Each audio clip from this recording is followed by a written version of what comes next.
चलिए बच्चों, तो आज एडवांस लेवल पे जो क्वेश्चन पूछा जाता है सॉल्युबिलिटी से, उस पोर्शन को डिस्कस करते हैं। Solubility of sparingly soluble salt due to formation of complex ion. इस कॉन्सेप्ट से लगातार जेई एडवांस में क्वेश्चन पूछे जाते हैं। आज इसको हम लोग जो आईटी में आए हुए क्वेश्चन है उसके माध्यम से इसके कॉन्सेप्ट को अच्छी तरह समझते हैं। तो फर्स्ट टाइम लिखा कि solubility of sparingly soluble salts increases due to formation of complex ion. अगर कॉम्प्लेक्स आयन बनता है तो स्प्रिंगली सॉल्युबल सॉल्ट की सॉल्युबिलिटी इंक्रीज कर जाएगी। सुनिए कैसे। मानो ये सिल्वर ब्रोमाइड है, इसकी सॉल्युबिलिटी हमने एस लिख दिया, एक इक्विलिब्रियम यहां पे है। अगर हम इसमें अमोनियम ऐड कर देते हैं तो अमोनियम ऐड करेंगे तो Ag प्लस अमोनिया से रिएक्ट करके एक कॉम्प्लेक्स आयन बनाएगा। जैसे हमने यहां रिएक्शन लिखा, सिल्वर ब्रोमाइड से Ag प्लस NBr माइनस बना। अब जो Ag प्लस है ये अमोनिया से रिएक्शन करके ये कॉम्प्लेक्स बनाता है। तो अकॉर्डिंग टू ली चैटिलियर प्रिंसिपल अगर सिल्वर आयन कंज्यूम होगा तो रिएक्शन फॉरवर्ड जाएगी, मतलब सॉल्युबिलिटी क्या होगा, इंक्रीज करेगा। तो अगर कॉम्प्लेक्स आयन बनेगा तो स्प्रिंगली सॉल्युबल सॉल्ट की सॉल्युबिलिटी इंक्रीज करेगी। ये पॉइंट हमने देख लिया।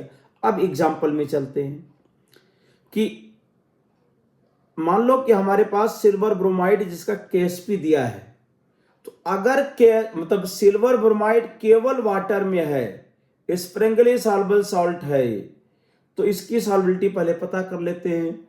अगर ये सिल्वर ब्रोमाइड का सैचुरेटेड सॉल्यूशन बनता है तो यहां पे सॉल्युबिलिटी क्या है, तो ये कॉन्सेप्ट लगाएंगे। सैचुरेटेड कंडीशन पे Ag प्लस Cl माइनस का जो कंसंट्रेशन है वो KSP के बराबर होगा।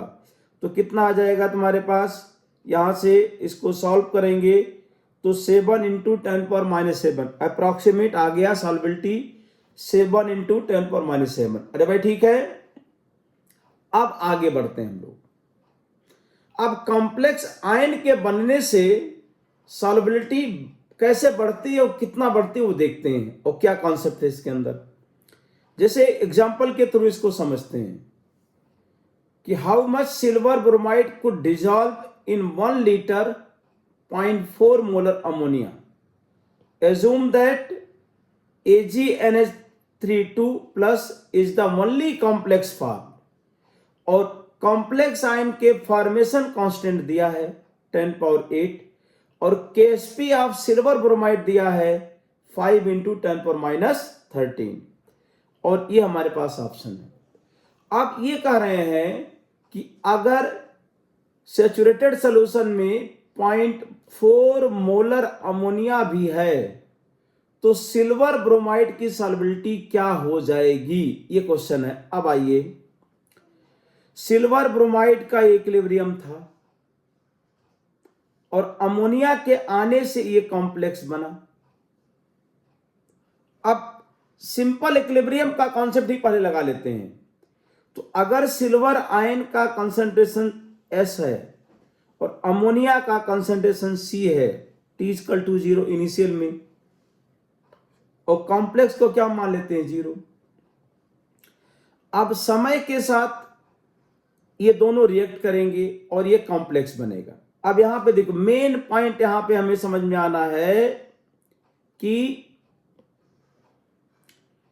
Silver ion ammonia ion Ag complex ion, Ag का कॉम्प्लेक्स बना। अब कॉम्प्लेक्स आयन फॉर्मेशन कांस्टेंट कितना है 10⁸। तो हमने ये पढ़ा है अगर इक्विलिब्रियम कांस्टेंट 10⁻³ से ज्यादा है तो रिएक्शन क्या होती है, फॉरवर्ड डायरेक्शन में नियरली कंप्लीट हो जाती है। अब इसका फॉर्मेशन कांस्टेंट 10⁸ है, इसका मतलब रिएक्शन फॉरवर्ड डायरेक्शन में कंप्लीट होगी। अब यहां पे देखो आप, ये दिया है लिमिटिंग रिएजेंट, मतलब इसका कंसंट्रेशन सॉल्युबिलिटी ये कम है, ये C क्या ज्यादा है, तो सिल्वर पूरा रिएक्ट कर जाएगा। अरे भाई यही मेन कॉन्सेप्ट है। स्प्रिंगली सॉल्युबल सॉल्ट की सॉल्युबिलिटी वैसे ही कम थी और अमोनिया ज्यादा है यहाँ पे, तो अमोनिया ज्यादा होने की वजह से ये यहाँ पे जो सिल्वर आएगा ये लिमिटिंग एजेंट की तरह बिहेव करेगा, क्योंकि रिएक्शन पूरी कंप्लीट होने जा रही है। ये मेन पॉइंट है, देख लेना इसमें सिल्वर आयन था, अमोनिया था, सिल्वर आयन कम है, अमोनिया ज्यादा, और ये रिएक्शन पूरी कंप्लीट हो रही है, तो मानेंगे सिल्वर आयन पूरा रिएक्ट कर गया। अब पहले लिखते हैं कि अगर x मोल रिएक्ट किया तो इसका 2x करेगा, इसका x बनेगा, लेकिन ये पूरा रिएक्ट कर गया तो s माइनस एक्स को हमने y मान लिया, जीरो ना मान के, तो s माइनस एक्स को अगर हमने y माना है यहां पे, तो यहां पे आप लिख सकते हैं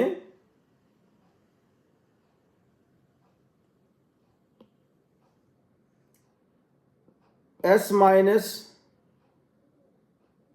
एक्स को y माना तो y इक्वल टू लिख सकते हैं x इक्वल टू लिख सकते हैं s माइनस वाई। अब y नेग्लेजिबल है, इसीलिए फाइनली क्या लिख दिया इसमें आप कि s माइनस वाई को भी s लिख दिया और ये y लिख दिया, उसको c माइनस 2s लिख दिया। अब आगे की बात करते हैं। फॉर्मेशन कांस्टेंट ज्यादा था, केफ वेरी है, Ag plus almost complete react कर जाएगा। अमोनिया कितना बचा 0.4 माइनस 2s। अब केएफ की वैल्यू कितना है 10 पावर 8, पहले लिखते हैं वैल्यू पुट करते हैं। ये केएफ कितना हो जाएगा, ये कॉम्प्लेक्स आयन कंसंट्रेशन सॉल्युबिलिटी आप AgBr के बराबर मान लेंगे, और Ag प्लस कितना बचा y, और अमोनिया कितना 0.4 माइनस 2s। अब यहां पे हमने इसको इधर कर दिया और एक इक्वेशन बना लिया इसमें। KSP किसके बराबर है, Ag प्लस Br माइनस के बराबर है, तो KSP equal to Ag plus solubility of AgBr, Ag plus KSP upon S आ गया, क्योंकि ब्रोमाइड आयन कहीं पे कंज्यूम नहीं हो रहा है तो ब्रोमाइड आयन सॉल्युबिलिटी के बराबर ही रहेगा, लेकिन ये Ag प्लस क्या हो जाएगा, Y हो जाएगा फाइनली। ये फाइनली जब कहेंगे इक्विलिब्रियम कंडीशन की अगर बात करें यहां पे T equal to T equilibrium पे ये Y के बराबर ही बचेगा, ये ऐसे ही रहेगा, तो सॉल्युबिलिटी यहां पे आ जाएगा।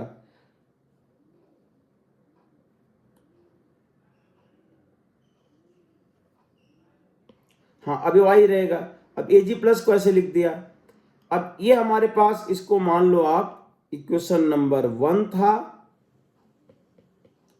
ये इक्वेशन नंबर 2 है, तो Ag प्लस की वैल्यू यहां पे पुट कर देंगे, तो Ag प्लस कितना हो जाएगा KSP अपॉन सॉल्युबिलिटी, इसको क्रॉस मल्टीप्लाई किया स्क्वायर में आ गया। अब इसको सॉल्व करते हैं, s अपॉन 0.4 माइनस 2s का होल स्क्वायर लिख देंगे और फिर स्क्वायर रूट लेंगे, तो ये दिया गया है अंडर रूट 50, क्वेश्चन में दिया गया था अंडर रूट 50 को क्या यूज कर लेना है 7, अंडर रूट 50 को यहाँ पे 7 लिख दिया इसमें।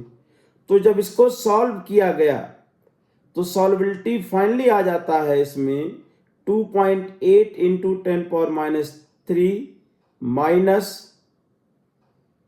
14 इंटू 10 पावर माइनस 7, नहीं भाई 14 into 10 power minus 10 power minus 2s 10 power minus 3, एक मिनट इसमें, हाँ 10 पावर माइनस 3 s है।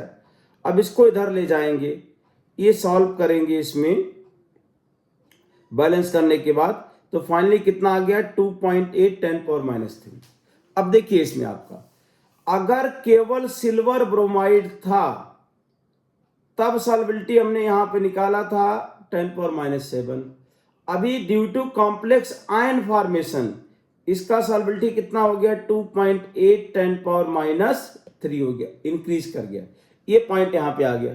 तो इसमें अगर कॉम्प्लेक्स आयन बना तो हमें क्या एजम्पशन लेने हैं ये हमने आपको यहां पे समझाया। अगला क्वेश्चन देखते हैं, इसमें सेम उसी टाइप से यहां पे अमोनिया फाइंड आउट करना है।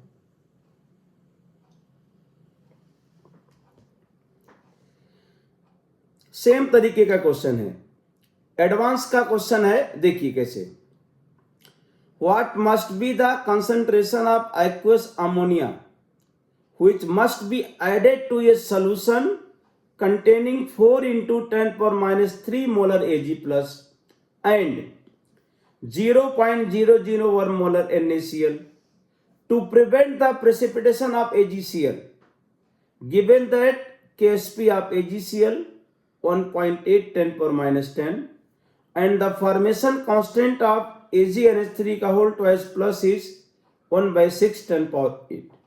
अब इसमें हमें कोई आंसर यहां पे ढूंढना है।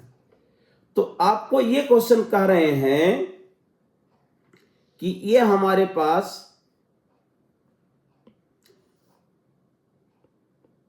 सॉल्यूशन में हम ये कह रहे हैं कि ये कोई हमारे पास सॉल्यूशन दिए गए हैं,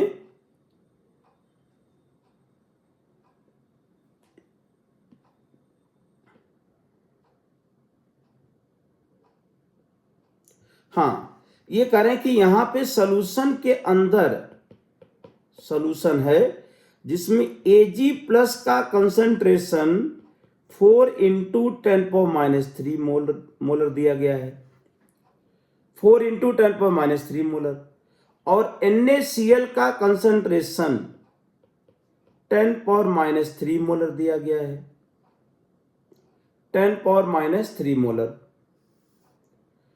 और ये अमोनिया के साथ रिएक्ट करके जो कॉम्प्लेक्स बनाता है, अमोनिया के साथ अगर इसमें अमोनिया भी है तो अमोनिया के साथ एक कॉम्प्लेक्स बनाता है NH3 यहां पे क्या आ जाता है प्लस। अब अगर ये कंडीशन है तो इसमें कह रहे हैं कि आप ऐसा कीजिए कि अमोनिया का मिनिमम कितना कंसंट्रेशन हो कि AgCl प्रेसिपिटेट ना करने पाए। ये Ag प्लस कहीं और से आया हुआ है, Ag प्लस का सोर्स अलग है, तो इसीलिए क्या है कि करेक्ट अमोनिया का मिनिमम कितना कंसंट्रेशन रखें कि AgCl प्रेसिपिटेट ना होने पाए। तो इसके लिए सबसे पहले हम लोग क्या करते हैं कि जो Cl माइनस है यहां पे, Cl माइनस का कंसंट्रेशन, Cl माइनस का अगर हम कंसंट्रेशन की बात करें,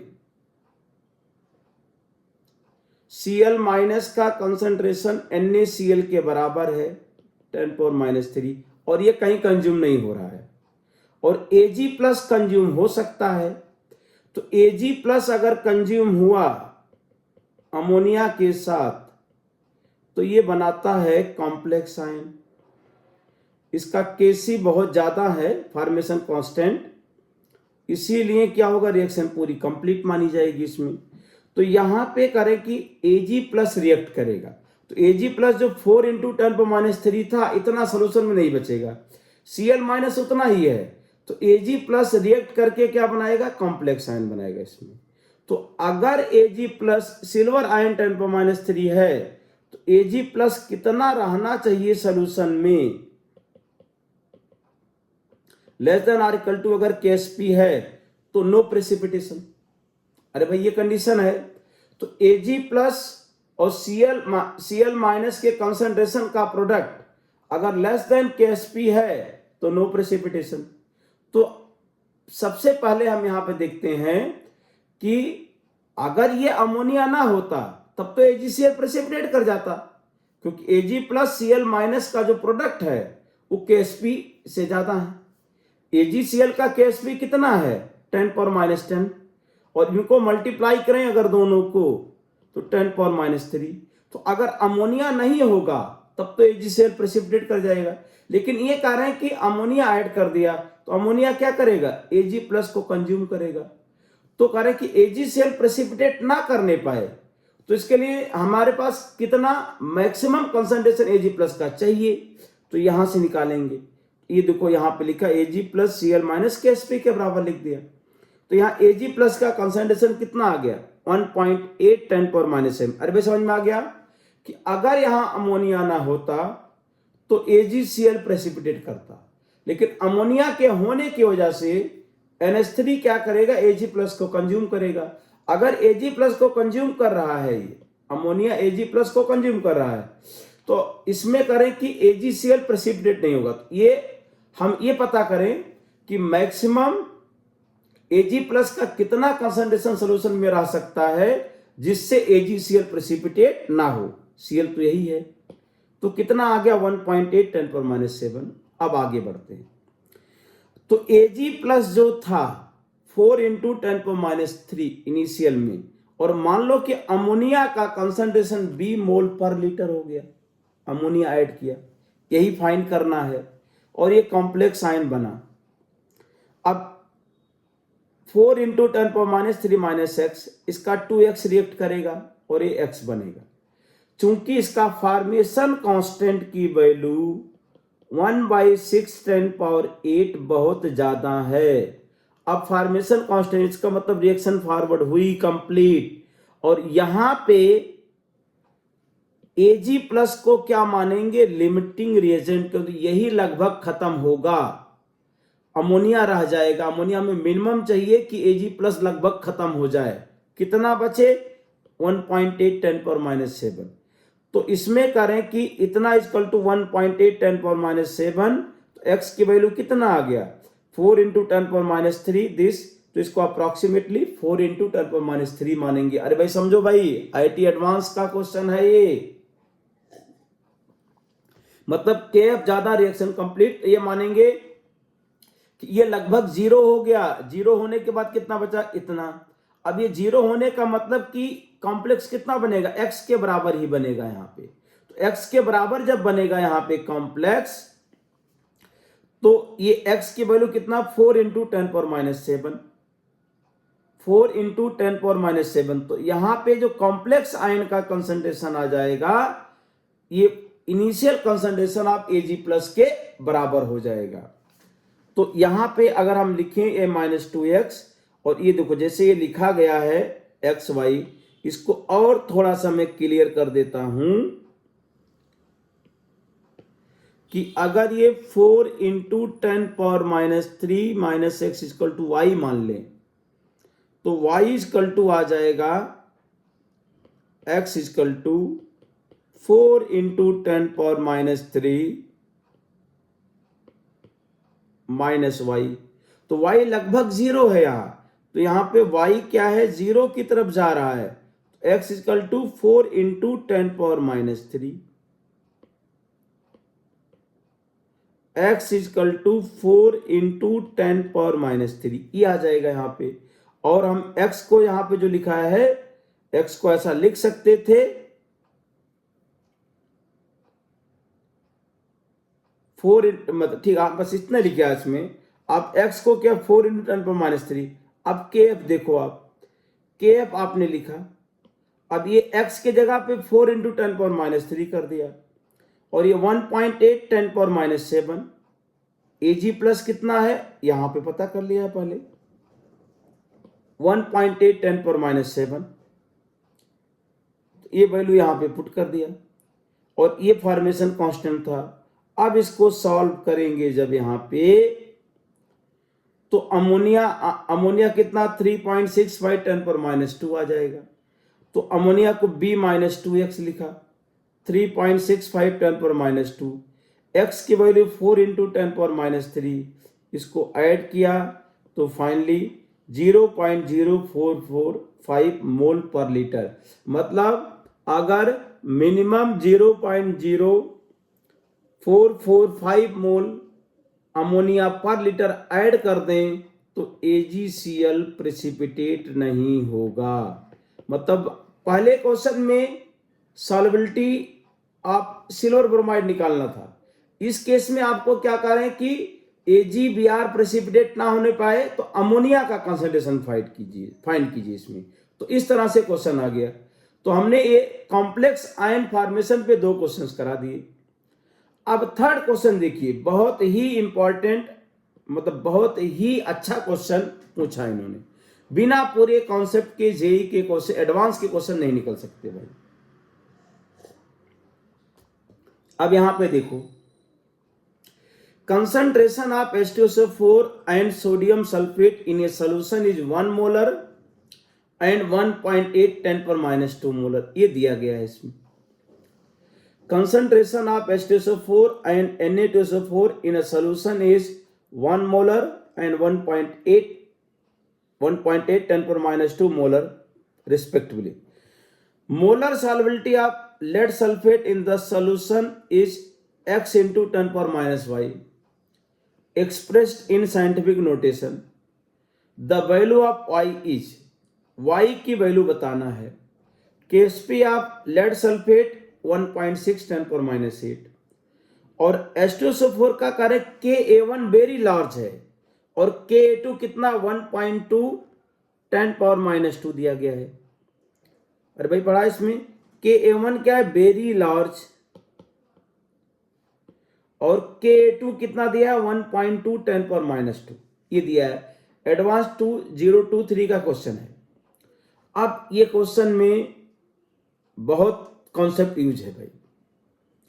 सबसे पहले करें कि H2SO4 का Ka1 वेरी लार्ज है, तो इसका मतलब ये मानेंगे कि इसका फर्स्ट आयोनाइजेशन कांस्टेंट है, मतलब H+ जो देगा HSO4-, ये कंप्लीट आयोनाइज हो जाएगा।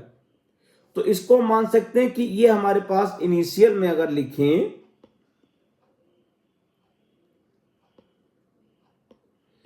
इनिशियल में T=0 था, इसको 0 0, ये 0 लिख दो, ये 1 N1, तो H+ and sulphate ion 1 molar बन जाएंगे। अब सेकंड आयोनाइजेशन कांस्टेंट कम है, तो HSO4- जब आयोनाइज होगा तो H+ बना और सल्फेट आयन बना। अब यहां पे हम ये मान लेते हैं, देखो इनिशियल में तो हाइड्रोजन सल्फेट आयन 1 मोलर है, H+ 1 मोलर, लेकिन सल्फेट आयन कहां से आ रहा है, सोडियम सल्फेट से भी आ रहा है, तो 1.8 10 पर -2, मतलब सोडियम सल्फेट जो है ये भी आयोनाइज होगा। तो सोडियम सल्फेट के आयोनाइजेशन से सल्फेट आयन मिला है, तो सोडियम सल्फेट अपने पास था Na2SO4, ये बनता है 2Na+ एंड सल्फेट आयन। तो अगर ये 1.8 10 पावर -2 है, पूरा आयोनाइज होगा तो ये भी 1.8 10 पावर -2 मिलेगा, तो सल्फेट आयन यहां से आ गया। अब मान लेते हैं कि हाइड्रोजन सल्फेट आयन फिर X इसका आयोनाइज हुआ, मान लीजिए इसमें, तो H+ कितना हो जाएगा 1 + X, और ये 1.8 10 पावर -2 + X और प्लस H'।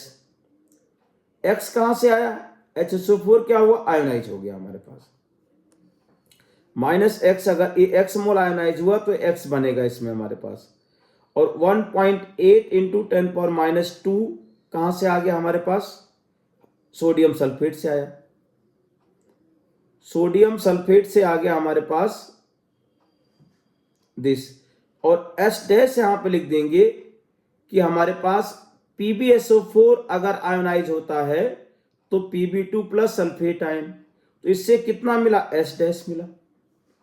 तो सल्फेट आयन के 3 सोर्स हो गए। यहां पे सॉल्बिलिटी ऑफ लेड सल्फेट बताना है, तो H' किससे आ गया, लेड सल्फेट से आ गया। अब आप आगे देखो, लेड सल्फेट का लिख दिया, तो सल्फेट आयन टोटल इतना लिख दिया। अब सल्फेट आयन कंसंट्रेशन 1.8 10 पर -2 X + H' है, तो X और H' मतलब ये दोनों ही बहुत कम है इसमें, 1.8 10 पर -2 के कंपैरिजन में X, देखो X का कितना था, ये 10 पावर -2 है, इसका सेकंड आयोनाइजेशन कांस्टेंट 10 पावर -2 है, तो हम X को नेग्लेक्ट नहीं कर सकते, लेकिन KSP बहुत कम होता है, KSP कितना दिया है 10 पावर -8, तो हम H' को X के कंपैरिजन में नेग्लेक्ट कर देंगे, तो सल्फेट आयन को फाइनली क्या लिख देंगे 1.8 10 पावर -2 + X। मतलब लेड सल्फेट की वजह से जो सल्फेट आयन आ रहा है उसको हम नेग्लेक्ट कर सकते हैं। अब यहां इसके बाद Ka2 में आ जाते हैं, तो H+ कितना 1 + X है, सल्फेट आयन 1.8 10⁻² NX और हाइड्रोजन सल्फेट कितना 1 - X है। ये पॉइंट यहां पे आया। अब इसको हमने 1.2 10⁻² लिख दिया। अब इसको जब सॉल्व करेंगे तो x की वैल्यू कम होगी क्योंकि यहां भी कॉमन आयन इफेक्ट हो रहा है। तो एक्स स्क्वायर को फिर हम क्या कर देंगे, निगलेक्ट कर देंगे। एक्स स्क्वायर को निगलेक्ट करने के बाद जब यहां x को सॉल्व किया 1.03x, इसको भी 1 ही मान लिया लगभग, तो x की वैल्यू आ गया -0.6 इंटू 10⁻²। मतलब HSO4 माइनस और बनेगा, ये नेगेटिव में आ गया। HSO4 माइनस का कंसंट्रेशन बढ़ जाएगा, सल्फेट आयन का कंसंट्रेशन क्या होगा, घट जाएगा। तो H डैश को 0 और X की जगह तो 1.2 10⁻² मोलर ही बचा, ये पॉइंट। तो सल्फेट आयन का कंसंट्रेशन घट गया। अब आ जाइए वापस, तो लेड आयन का कंसंट्रेशन, सल्फेट आयन का कंसंट्रेशन ये 1.6 10⁻8 के बराबर होगा। 1.6 10⁻8 KSP के बराबर होगा। अब यहां पे हमने सल्फेट आयन फाइंड आउट कर लिया है और KSP के बराबर लिख दिया। तो यहां पे लेड आयन का कंसंट्रेशन जो आया 1.33 10⁻6, यही क्या है, लेड सल्फेट की सॉल्युबिलिटी के बराबर है। तो concentration of lead ion is equal to solubility of lead sulphate. तो concentration of Pb2 plus is equal to solubility of lead sulphate. अब क्वेश्चन में करें कि सॉल्युबिलिटी को लिखा गया x इंटू 10⁻⁻y, तो ये साइंटिफिक नोटेशन है। तो x की वैल्यू कितना हो जाएगा यहाँ पे, तो x की वैल्यू कितना, y की वैल्यू पूछा है तो y कितना 6। ये आपका क्वेश्चन इस तरह से सॉल्व करना था भाई। अब इसके बाद एक क्वेश्चन देखिए, बहुत अच्छा क्वेश्चन है, सॉल्युबिलिटी इन बफर सॉल्यूशन। इसको समझाते हैं कि बफर सॉल्यूशन में सॉल्युबिलिटी हमें कैसे देखना है। Calculate the solubility of silver cyanide in A buffer solution at pH3। pH3 है बफर सॉल्यूशन का और गिवन है KSP AgCN का कितना दिया है 8 इंटू 10⁻10 और HCN का K दिया है। AgCN की सॉल्युबिलिटी हमें निकालना है जब बफर सॉल्यूशन का pH 3 है। बहुत अच्छा क्वेश्चन है और बहुत सारे कॉन्सेप्ट इसके अंदर है। अब देखिए, बफर सॉल्यूशन का pH दिया है, सिल्वर साइनाइड जब आयोनाइज होगा Ag प्लस Cl माइनस बन गया। अब pH का 3 है, मतलब H प्लस कंसंट्रेशन ज्यादा है, तो Cn माइनस फिर यहां पे H प्लस से रिएक्ट कर जाएगा। अगर केवल AgCN होता तो कोई दिक्कत नहीं थी, AgCN नहीं है यहां पे, ये करें H प्लस भी है तो H प्लस Cn माइनस से रिएक्ट कर जाएगा और क्या बना लेगा, HCN बना देगा ये Cn माइनस। अब मानो कि यहां पे AgCN की सॉल्युबिलिटी S मोल पर लीटर आई और इनिशियल में H प्लस A दिया गया था। अब ये कह रहे हैं कि और HCN 0, अब ये H डैश रिएक्ट कर गया, H प्लस भी H डैश रिएक्ट किया और HCN कितना बना, H डैश बना। अब यहां पे देखिए H प्लस का कंसंट्रेशन ज्यादा है, Cn माइनस कम है, तो ये लिमिटिंग रेजेंट की तरह बिहेव करेगा। स्प्रिंगली से इसका KSP कम होता है भाई, ये कॉन्सेप्ट लगाना पड़ेगा यहाँ पे। तो ये रिएक्शन क्या होगी, फॉरवर्ड चली जाएगी इसमें, मतलब ये पूरा लगभग खत्म। तो S माइनस एस डैश को 0 मान सकते हैं। तो S माइनस एस डैश को अगर हम 0 लिखें, S माइनस एस डैश को अगर हम यहां लिखें, इसको इधर लिख लेते हैं,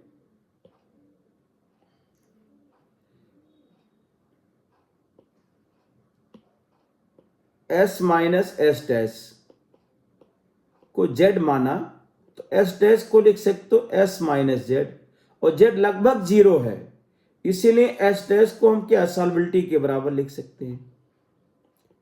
एस डैश को लगभग क्या होगा, सॉल्बिलिटी के बराबर हो जाएगा। एस माइनस जेड को सॉल्बिलिटी लिख देंगे और ये जो बचा उसको जेड मान लिया।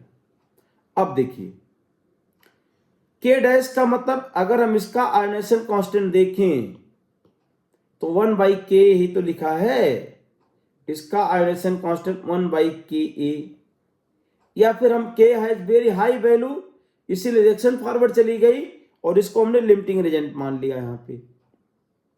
अब देखो अब k की वैल्यू होता है हमारे पास कांस्टेंट, H प्लस कितना है 10⁻³ बफर सोल्यूशन का रहे हैं, Cn माइनस पता करना है और HCN S के बराबर होगा। मतलब ये high value of ionisation constant से इतना फायदा है कि Cn माइनस जितना था लगभग उतना ही HCN बन जाएगा। ये आपके दिमाग से ये हमें यहाँ पे सोचना था, इस तरह से ये इंफॉर्मेशन आ गया अपने पास। तो k dash has very high value ये लिख दिया। अब यहाँ पे ये k की वैल्यू 10⁻⁸ है, 10⁻³ Cn माइनस अपॉन सॉल्बिलिटी, तो Cn minus equal to S into 10⁻⁵ आ गया। अब इसके बाद Ag प्लस और Cn माइनस का जो कंसंट्रेशन है मैक्सिमम सोल्यूशन के अंदर वो Ksp से कम ही होगा या बराबर होगा, इसमें इससे ज्यादा नहीं हो सकता। तो Ag प्लस कहीं कंज्यूम नहीं हुआ, यहाँ पे Cn माइनस कंज्यूम हुआ है। तो जब Cn माइनस कंज्यूम हुआ है और बचा कितना फाइनली S इंटू 10⁻⁵, ये वैल्यू यहाँ पुट किए तो 2 इंटू 10⁻⁵ 20 10⁻⁶, सॉल्व किया 4.47 10⁻⁻3, तो x की वैल्यू कितना आ गया 4.47। तो बफर सोल्यूशन था तो जो एनायन ऑफ सॉल्ट है वो कंज्यूम हुआ है, anion of salt Ag plus constant रह गया। पहले के एग्जाम्पल में Ag प्लस कॉम्प्लेक्स आयन बनाता था, इधर Cn माइनस का क्या हो गया H प्लस के साथ रिएक्ट कर गया, तो Cn माइनस जैसे हाइड्रोलिसिस वाले केस में होता वैसा मानेंगे, Cn माइनस क्या हो गया कंज्यूम हो गया इसमें आपका। तो H प्लस मतलब आप ऐसा कर सकते हैं कि Cn माइनस H प्लस से रिएक्ट करके क्या बना लिया HCN बना लिया इसमें आपका, तो Cn माइनस कम होता गया इसमें। लेकिन ये वाला कंडीशन लगेगा, ये क्वेश्चन ये आपका जे एडवांस का क्वेश्चन था। इसके बाद देखिए 2023 में भी एक क्वेश्चन आया यहां पे कि on decreasing the pH from 7 to 2,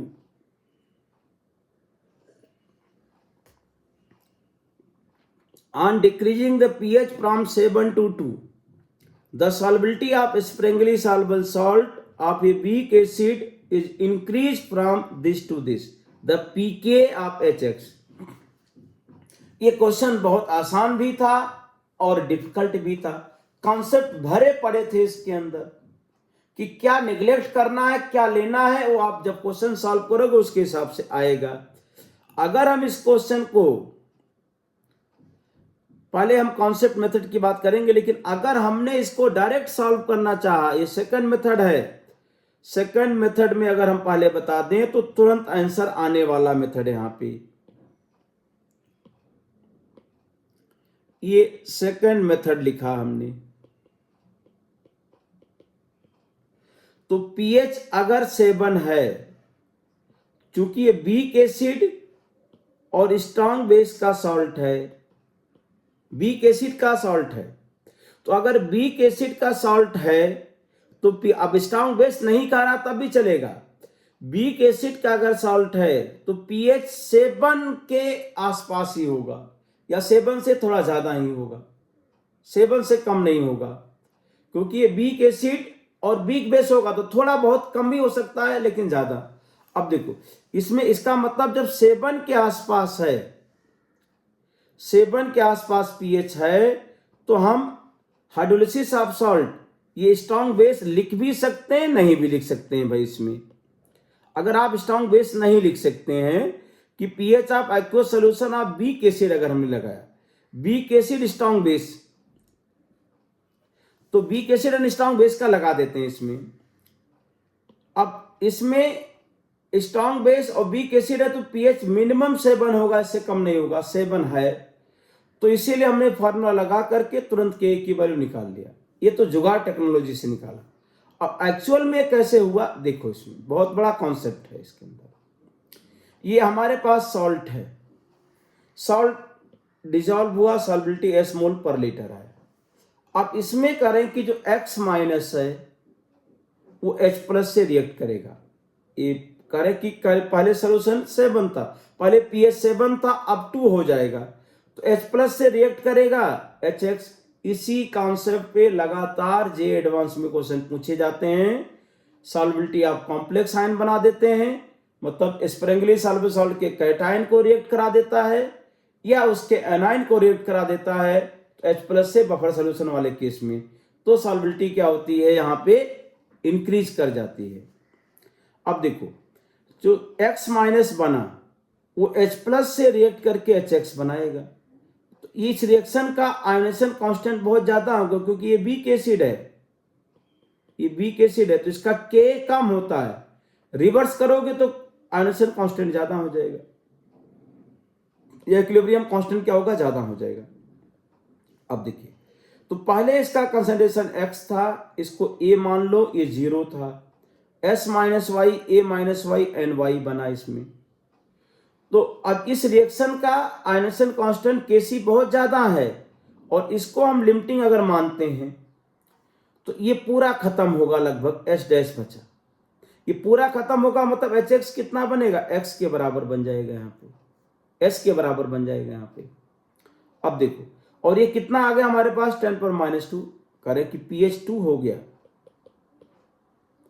तो ये बफर सोल्यूशन 10⁻² और 10⁻7 दो केस हैं यहाँ पे।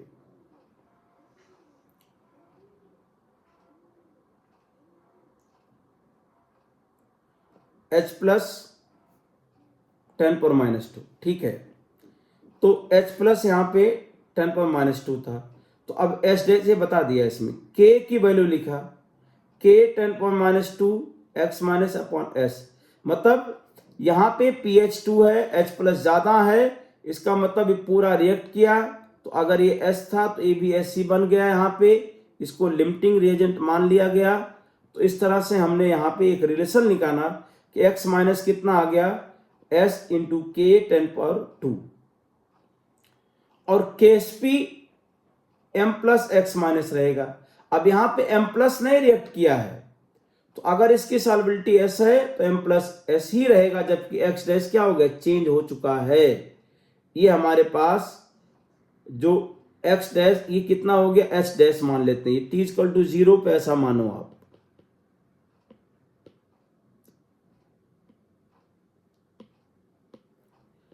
T = 0, फाइनली ये S ही रहेगा, H डैश बचेगा। अब देखिए, तो ये X डैश माइनस से लिखा है इसको, तो KSP = सॉल्बिलिटी और S डैश माइनस की जगह पे S K 10⁻², तो S square = KSP upon K into 10⁻², equation 1 आ गया। अब सॉल्बिलिटी दिया है 10⁻3, जब pH 2 है तो सॉल्बिलिटी दिया है 10⁻3, यहां पे वैल्यू पुट किया तो KSP और K में रिलेशन आ गया 10⁻4 यहां से। अब इसके बाद अगला केस देखो, H प्लस Cn माइनस मिलके HCl बनाता है। जब pH 7 है तो H प्लस का कंसंट्रेशन क्या है, नेग्लेजिबल है, H प्लस क्या है, बहुत कम है, तो Cn माइनस HCl बनाएगा ही नहीं यहाँ पे। तो then reacted concentration of Cn minus negligible, that is Cn minus क्या है, 10⁻4 माइनस S डबल डैश 10⁻4 के बराबर। अरे भाई समझो कि जब pH 7 है तो सॉल्बिलिटी दिया है 10⁻4, मतलब Cn माइनस कितना होना चाहिए, 10⁻4, 10⁻4 से कुछ रिएक्ट करके क्या बनाना चाहिए, HCl, लेकिन H प्लस कंसंट्रेशन बहुत कम है, pH कितना, H प्लस 10⁻7 है, तो हम ऐसा मानेंगे कि यहाँ पे Cn माइनस ने रिएक्ट ही नहीं किया। तो इस केस में जो है Cn माइनस 10⁻4 ही रह जाएगा। अब 10⁻4 ही रह गया तो यहां से हम KSP पे पहुंच जाएंगे। KSP कितना हो जाएगा, 10⁻8, और इक्वेशन 1 में लिखा है हमने KSP = Ka 10⁻4। अब 10⁻8 = Ka 10 पावर माइनस 4, तो यहां से k कितना आ गया 10 पावर माइनस 4, तो pk कितना 4। तो ये आपको इसमें इतना कॉन्सेप्ट यहां पे यूज करना है। तो आईआईटी एडवांस का क्वेश्चन सॉल्व करने के लिए आपको बफर सॉल्यूशन और हाइड्रोलिसिस ऑफ सॉल्ट दोनों आना चाहिए। स्प्रिंगली सॉल्युबल सॉल्ट में आईआईटी क्या करती है कि कैटायन को रिएक्ट करा के कॉम्प्लेक्स आयन बना लेती है, फिर पीएच पूछती है या सॉल्युबिलिटी को पूछा जाता है, या फिर एनायन को रिएक्ट करा के बफर बना लेती है और बफर सॉल्यूशन का पीएच फिर वहां पे पूछा जाता है इसमें। ठीक है, तो हमने यहां पे आईआईटी एडवांस में जो सॉल्युबिलिटी एंड सॉल्युबिलिटी प्रोडक्ट के मतलब complex ion formation and buffer solution का क्वेश्चन यहां पे हमने डिस्कस किया। तो अगर आपको सॉल्युबिलिटी प्रोडक्ट के बेसिक कॉन्सेप्ट में कोई दिक्कत है तो हमारे लिंक पे हमने अब वीडियो अपलोड किया है, उसको वीडियो देखिए। बफर सॉल्यूशन के बेसिक कॉन्सेप्ट को भी हमने अपलोड किया, उसको देखिए। उसके बाद सॉल्युबिलिटी का भी देखिए, इसमें सॉल्युबिलिटी एंड बफर सॉल्यूशन। फिर इसके बाद एडवांस के क्वेश्चन आपको तभी समझ में आएगा जब हाइड्रोलिसिस एंड बफर सॉल्यूशन दोनों अच्छी तरह से आता होगा। तो आज इतना ही करते हैं, आगे फिर अब आईआईटी एडवांस के क्वेश्चन लेकर के आएंगे। अभी आज इस लेक्चर में इतना ही। Thank you.